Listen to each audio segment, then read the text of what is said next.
आप सबके भीतर बैठे परमात्मा को बहुत बहुत प्रणाम। आपके धर्म भाव को कोटि कोटि नमन। प्रिय आत्मन, मेरा प्रेम स्वीकार करें। मेरे बोलने के बाद बोलेंगे। जिसने राग देश कामादिक जीते सब जग जान लिया, जिसने राग देश कामादिक जीते सब जग जान लिया, सब जीवों को मोक्ष मार्ग का निष्प्रय हो उपदेश दिया। सब जीवों को मोक्ष मार्ग का निष्प्रय हो उपदेश दिया। बुद्ध वीर जिन हरि हरि ब्रह्मा या पैगंबर हो अवतार, बुद्ध वीर जिन हरि हरि ब्रह्मा या पैगंबर हो अवतार, बीतराग है जिनका अंबर उनको मेरा नमस्कार। वीतराग है जिनका अंबर उनको मेरा नमस्कार। उनको मेरा नमस्कार। उनको मेरा नमस्कार। प्रथम तीर्थंकर ऋषभदेव से लेकर के अंतिम तीर्थंकर भगवान महावीर पर्यंत 24 तीर्थंकरों के चरणों में प्रणाम करते हुए परम पूज्य आचार्य विमल सागर जी महाराज के चरणों में प्रणाम करते हुए मैं आपके सम्मुख हूँ। मैंने श्रवण कुमार को नहीं देखा, पढ़ा है, सुना है, लेकिन वो श्रवण कुमार कहाँ तक यात्रा कराने ले गए अपने माता पिता को मैं नहीं कह सकता, लेकिन मेरे श्रवण कुमार पलक सागर जी के बारे में कह सकता हूँ। मैं एक बात पूरी नहीं हुई, बीच में टोक दिया। आपके महाराज का नाम आता तो दोनों हाथ हिला देते। पूरी बात सुनो। मेरे श्रवण कुमार पलक सागर जी महाराज, भले वो श्रवण कुमार उन्हें तीर्थ की यात्रा पर ले गए हों, लेकिन मेरा बेटा तो तीर्थ बनाने की बात करता है। जब भी कोई मांगलिक कार्यक्रम होते हैं तो पलक सागर जी कहते हैं कि आपको आना पड़ेगा। ऐसे बेटे आपके हैं? Please see inner, see in your family. आप अपनी फैमिली में खोज के देखिए, हैं क्या कोई? जाने की भी कल्पना करेंगे, वो बात करेंगे तो कहें मम्मी अभी नहीं, 2 महीने के बाद सोचें। हैं ऐसे बेटे जिनको मैंने जन्म नहीं दिया, मैंने पेट में नहीं रखा, लेकिन अपनी साधना के अंदर रखा और साधना से इनका जन्म हुआ है। मुझे भी इस मंगल कार्य में आने का सौभाग्य मिला है और इसका श्रेय पुलक सागर जी महाराज को जाता है। अब मैं आपको पंचकर्म की तरफ ले चलता हूं।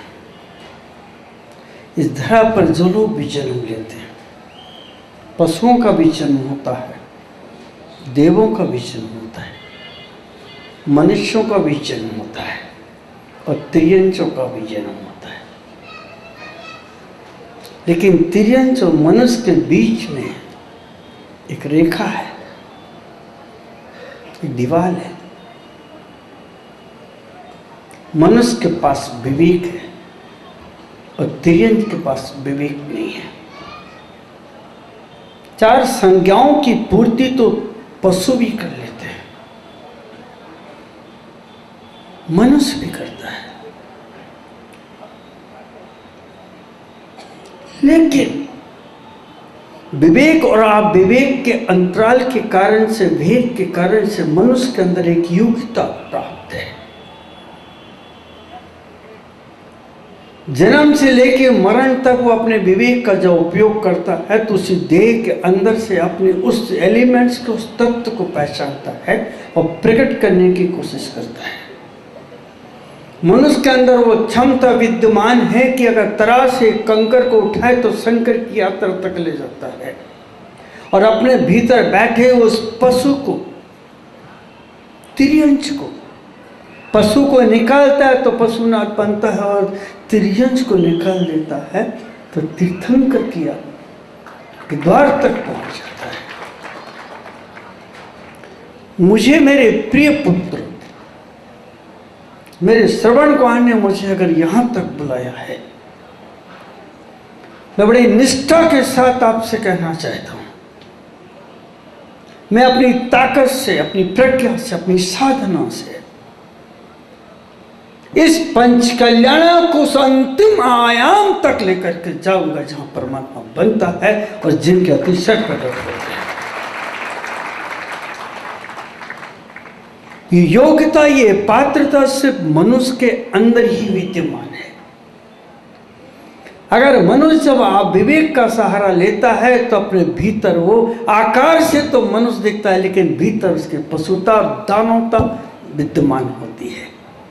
और जब मनुष्य अपनी प्रकृति को समझता है, स्वभाव को समझता है, तो उसी के अंदर से वो देवत्व प्रकट होता है। तो बूंद से सिंधु तक की जो यात्रा है वो मनुष्य की यात्रा है, और मानव से दानव तक की जो यात्रा है वो शैतान की यात्रा है। आप इस पंचकर्णात्मक में शामिल हुए। मैं बहुत हार्दिकता से आपसे निवेदन करूंगा, अगर नारायण श्री कृष्ण के माध्यम से अगर एक सर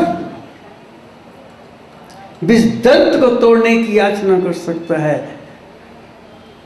तो मैं पुलक सागर जी की ओर से आपसे निवेदन कर रहा हूं, अगर आप बस वास्तव में इंसान हैं और मनुष्य हैं और ये सौभाग्य का क्षण आपको मिला है, तो अपने मिट्टी की देह के अंदर एक प्रज्ञा का दिया जरूर जलाना, विवेक की रोशनी में चलने की कोशिश करना, क्योंकि विवेक की रोशनी में चलने वाले को ठोकर नहीं लगती।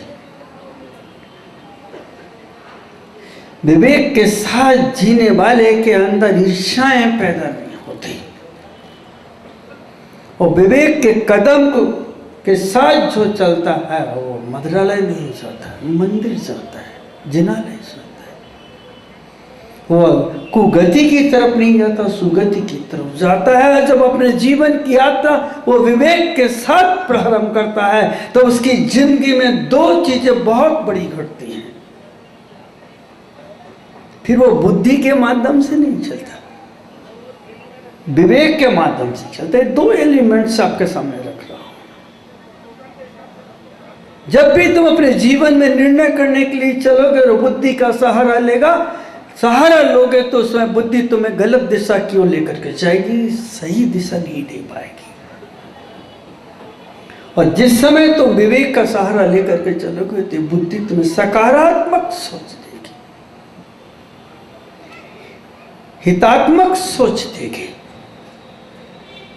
सत्य की तरफ ले जाने की कोशिश करेगी। और कहीं बुद्धि से तुमने पूछा कि मुझे पंचकर्म में जाना है, शामिल हूं कि नहीं, तो तुरंत बुद्धि कह देगी 5 दिन का है, आखिरी में चलेंगे, रथ में शामिल हो जाएंगे, उसमें शामिल हो जाएंगे, चले जाएंगे।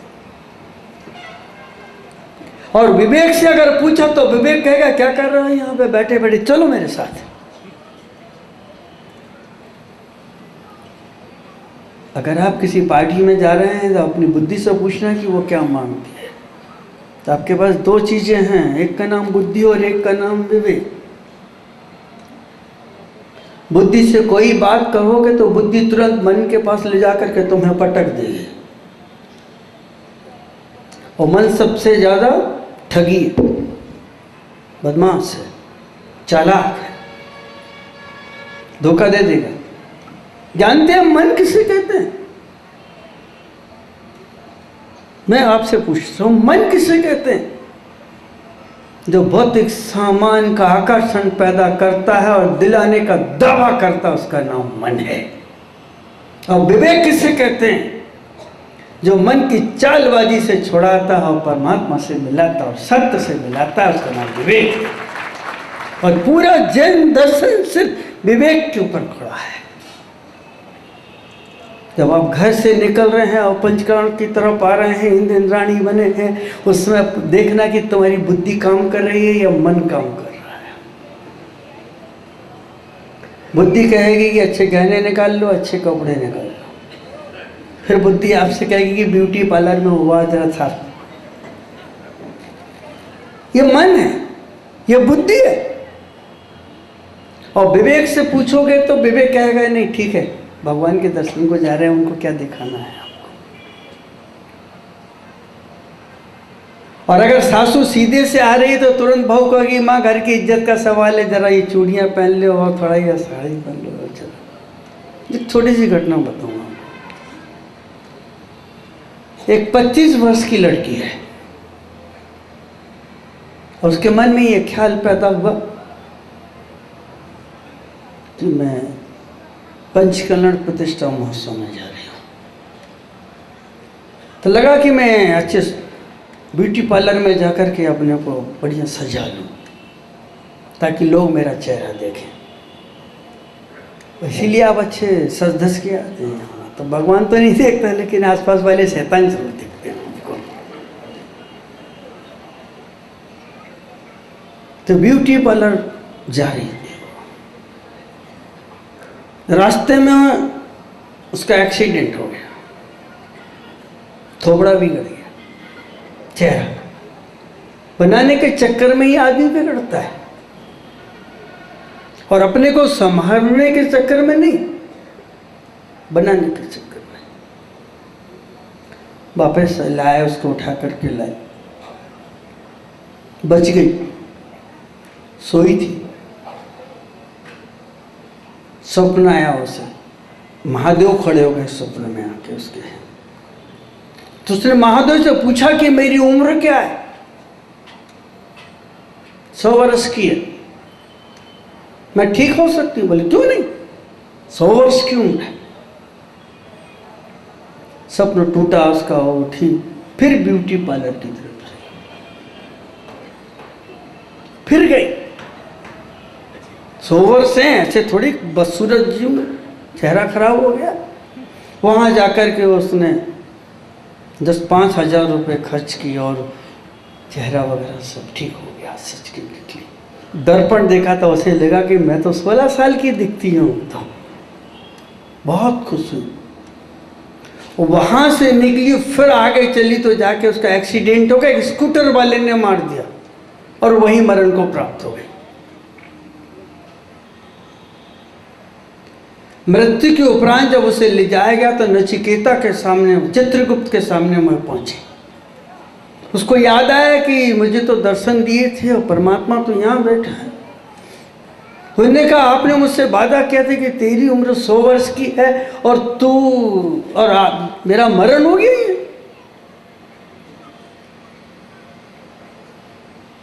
तो चित्रगुप्त ने कहा कि मैं तुम्हें पहचान नहीं पाया, तुमने अपना रंग ढंग सूरत बदल ली तो पहचान भी नहीं आई, इसलिए मरी है। ये ब्यूटी पार्लर है।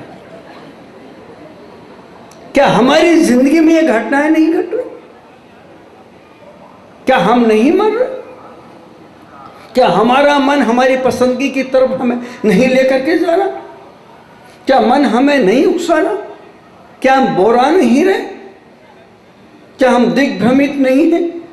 क्या एक मन और बुद्धि के कारण से क्या हमारे मन के अंदर संघर्ष नहीं है?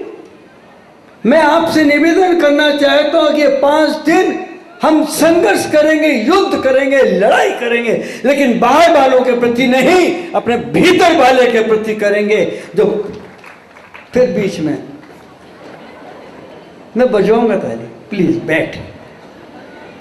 जो हमारे भीतर क्रोध, मान, माया, लोभ, ईर्ष्या, द्वेष विद्यमान है, हम उसके प्रति संघर्ष करेंगे। एक सर्प, एक नाग अगर कह सकता है कि मेरे विष दंत तोड़ दो, तो क्या मांगलिक कार्यक्रम में परमात्मा के समक्ष आकर के अपने देवताओं से बोलो कि मेरी जिंदगी में एक परिवर्तन करके दिखा दो तुम। बहुत दिन पाली इन नागों को हमने, कम से कम मेरे अंदर का उस राक्षस को निकाल दो, उस पशु को निकाल दो, उन त्रियंशों को निकाल दो, उस दानव को निकाल दो। हम अपने जिंदगी में परिवर्तन चाहते हैं। हम उस खानदान के हैं जहाँ इंद्रियों को जीता जाता है। हम उस खानदान के हैं जहाँ स्वयं से मुलाकात की जाती है। हम उस खानदान के हैं जहाँ पृथ्वी से उठकर आकाश तक की यात्रा पर जाते हैं। आज तक हमने अपने स्वभाव को पहचानने की कोशिश नहीं की। हम आपसे निवेदन करते हैं, हे प्रभु, ये पंच कल्याणक जानते किसे कहते हैं? 5 का और बीच में ना, फिर का माने कर्म, राधा ला और या, पीछे ना। संस्कृत के पास जाओगे तो ना का जा भी हो जाएगा। आज कर्म, आज ना माने नष्ट करो। 5 प्रकार से जो पंच परावर्तन तुम्हारे अंदर विद्यमान है, उसे आज तुम यहां बैठ करके नष्ट करने के संस्कार डालो। 5 जिंदगी क्या है? एक दूध है, दूध। और दूध के जब 5 प्रकार से संस्कार करते हैं तो घृत बन जाता है। दूध गाय के पेट से निकला है, उसकी मर्यादा है, मर्यादा है दूध की। अंतर मुहूर्त के अंदर गर्म नहीं करे तो उसके अंदर कीड़े पड़ जाएंगे, सड़ने की तरफ चला जाएगा। पहली मर्यादा है दूध की। इस काया की भी मर्यादा है। अगर तुमने विवेक को जागृत नहीं किया तो मन और बुद्धि तुम्हारे दिल दिमाग में वासनाओं, कामनाओं की कीड़े पैदा कर देगी। पहला कल्याण है गर्भ कल्याण। उस गर्भ में आओ, गर्भ से जियो। गर्भ के लिए मत जियो, गर्भ से जियो। क्योंकि जब तुमने संसार की हर चीज मांगी है, लेकिन एक चीज ऐसी है जो मां और पिता मांगने से नहीं मिलते, वो हमारे कर्म से हमें मिलते हैं। मांगने से नहीं मिलेंगे। हर चीज छांट सकते हो, छीन सकते हो, ले सकते हो, लेकिन माँ बाप नहीं छांट सकते। वो कर्म ने दिया है, और कर्म भी वो अतीत का है, वो संस्कार अतीत के हैं, मिले हैं तुम्हें। गर्भ में संस्कार, बाहर आओ तो गर्भ। पहला संस्कार दूध, दूसरा संस्कार गरम, तीसरा संस्कार शक्कर डालो। अगर मनुष्य रूपी दूध मिला है तो उसमें प्रेम की, प्यार की, स्नेह की, वात्सल्य की, मर्यादा की, तप की, त्याग की शक्कर डाल दो उसके अंदर। तभी तो जहर घोलते हैं दूसरों के अंदर। तीसरा, दूध ठंडा हो जाए, जामन लगा दो, श्रद्धा की लगा, दही बन जाएगा। तीसरा कल्याण है तप, जवन लगा उसके अंदर। चौथा ज्ञान कल्याणक, ज्ञान की मथानी डालो, छाछ छाछ अलग कर दो, मक्खन मक्खन निकाल लो, ज्ञान कल्याण। विवेक चल रहा है, अंतिम अग्नि पे रख के तपा दो। क्या बना? क्या बना? आह, मलाई का घी, तो फिर तो सुगंध आती ना खाने। एक की जगह 3 रोटी खा लिया, और पराठा मिल गया तो कहने का बल्ले बल्ले। हाँ, अब उसको 5 कल्याणक, जिस दूध को तुम ग्रहण कर रहे हो उसी से सीख लो, उससे सीख सकते हैं हम। अद्भुत ही है 5 कल्याणक। तो बहुत कुछ कहना चाहता हूं, लेकिन आज नहीं, अभी आपके बीच में हूं। आपसे बहुत मुलाकात करनी है, बहुत सारी बातें करनी है मुझे। कैसे हमें जीना है, कैसे आना है, कैसे क्या करना है, इन पूजाओं में बैठ करके हमें क्या करना है? विषदंत तोड़ना है कसाई के। कौन सा ऐसा तथ्य जो भाई भाई के बीच में खड़ा है? कौन सा ऐसा तथ्य जो पति और पत्नी के बीच में खड़ा है? कौन सा ऐसा तथ्य है जो देवरानी और जेठानी के बीच में खड़ा है? कौन सा ऐसा तथ्य है जो दो पार्टियों के बीच में खड़ा है? और कौन सा ऐसा तथ्य जो गुरु और शिष्य के बीच में खड़ा है, जो संघर्ष करा रहा है, लड़ा रहा है, झगड़ा रहा है? उसका नाम है अहम।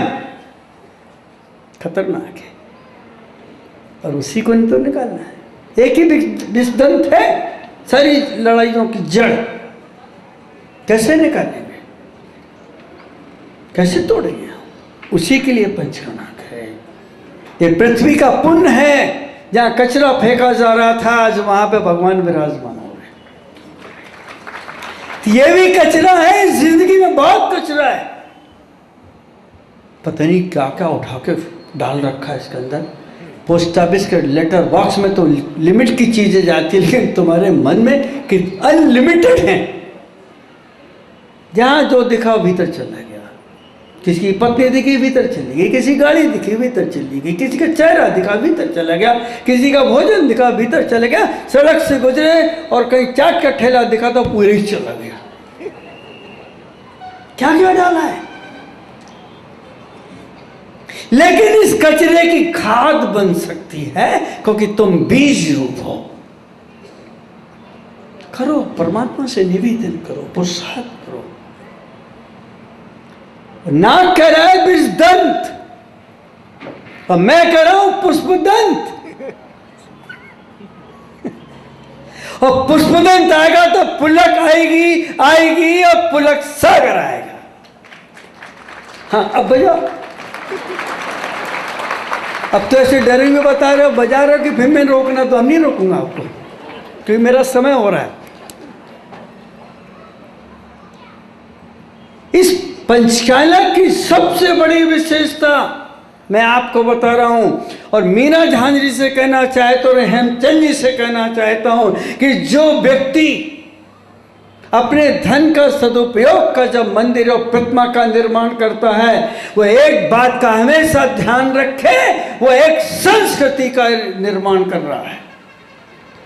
उसके उस निर्माण से जेनत की ध्वजा फहराएगी एक, उसके उस निर्माण से जीने की प्रेरणा और दान की प्रेरणा मिलेगी दो, और उसके निर्माण से ये जग जाहिर होगा कि तुम्हारा द्रव सद्रव है, इसलिए मंदिर में जाकर के लगा है। उस निर्माण से और एक बड़ी विशेषता होगी कि आने वाली संस्कृति के लिए जेनत का मान स्तंभ बन के जिएगा, ये भी ध्यान रखिएगा। और अंतिम वह संस्कृति, वह मंदिर पता नहीं कितने असंख्य आत्माओं को मोक्ष मार्ग की प्रेरणा दे रहा होगा। पैसा सबके घरों में है, कहाँ नहीं है। हम लोग देहातों में जाते हैं, आज जाते हैं किसानों के वहाँ भी हम लोग गुजरते हैं और जाकर के देखते हैं तो स्कॉर्पियो जैसी गाड़ियाँ खड़ी मिलती हैं। पैसा कहीं कमी के देश में नहीं है, कहीं भी नहीं है। आपकी हर आकांक्षा पूरी हो रही है, इसका मतलब कि देश में पैसा बहुत है। हम गरीब हैं, तब त्याग संयम से गरीब हैं। अगर हमारे अंदर की इच्छाएं खत्म हो जाएं तो देश बहुत अमीर है, पूरे विश्व को खिलाने की सामर्थ्य रखता है। हमारी इच्छाएं हमें गुलाम और दास बना रही हैं। तेरा मन की तरफ देखना, फिर बुद्धि से पूछना, फिर विवेक के पास आना। आपका समय हुआ है, लेकिन उस नाग की तरह एक बार नारायण श्री कृष्ण का उसके फाड़ पे चढ़ सकते हैं तो आप पुलक सागर जी महाराज के चरणों में गिर सकते हैं, गिर सकते हैं। नारायण श्री कृष्ण चाहते तो पूछ पे भी जाके खड़े होते, लेकिन मस्तक पे जाकर के खड़े इसलिए खड़े हुए क्योंकि सारी लड़ाई की जड़ ये खोपड़ी है। इसीलिए तो जहाँ भी विद्युत विभाग के बड़े बड़े बोर्ड लगते हैं उसमें इंसान की खोपड़ी और यूं 1100 बोल्ट लिखा होता है। वेरी इनफेलेबल इन दिस है खोपड़ी, नरकंकाल। बहुत ज्यादा ज्वलनशील है ये, खतरनाक, डेंजरस। प्रार्थना करना, घर से निकलो, कहना मैंने घर के कुल देवता चलिए, और कोई आपसे कहेगी मिथ्या, तो कहना मत करो, तू मुझसे बात है। अरे मिथ्यात की भी परिभाषा नहीं समझते लोग अभी तो। समय सारे क्या पढ़ लिया, 2 ग्रंथ के 2 शब्द लट लिए, किसी पंथ की आड़ ले ली और बोले मिथ्यात पर्याय। जिंदगी को संभालो जिससे तुम्हें संभलना है। प्रैक्टिकल में दीजिए please, do practical and we practical, उसमें आइए, प्रैक्टिकल में आइए। मिथ्यात किसे कहते, मुझसे पूछना भाग, हम बताएंगे आपको। नहीं, जहां हमारी जिंदगी संभलती हो, जहां हमारी इच्छाएं निरस्त होती हो, जहां हमारे मन को पुलक और शांति मिलती हो, वहां मिथ्यात नहीं हो सकता। भगवान की क्रियाओं को अगर मिथ्यात कहते हो तो सम्यक किसे कहते हो? फिर एक प्रश्न कर लो, लेकिन सारी बातें अभी नहीं करता हूँ आपसे। मेरा आपसे निवेदन है, जब घर से निकले तो अपने कुल देवता से प्रार्थना करके निकलना, कुल देवी से प्रार्थना करना। ये मत पूछना कि महाराज कौन है, नहीं, बस हाथ जोड़ लेना। मेरे घर के जितने भी देविक शक्तियां हैं, हम अच्छे कार्य में चल रहे हैं, हमारे साथ चल के आप चलिए, लाभ लीजिए। क्या बिगड़ता है आपको? पड़ोसी को बुला सकते तो घर के बाप दादों को नहीं बुला सकते आप? बाप दादों को प्रणाम करने से मिथ्यात आ जाएगा और पड़ोसी से बात करने में सम्यकता आ जाएगा। वाह, अरे समय सार की शिक्षा क्या है। घर से निकलो तो लेकर के चलो, पड़ोसी के घर से भी बुला लो, कहना चलिए, और यहाँ पे जब आते हो तब यहाँ आके बोलिए, कहना है मेरे कुल देवता, यहाँ आके धर्म का लाभ लीजिए। देखिए आपका ये आयोजन आपके जीवन को परिवर्तित करने में कारण बन जाएगा।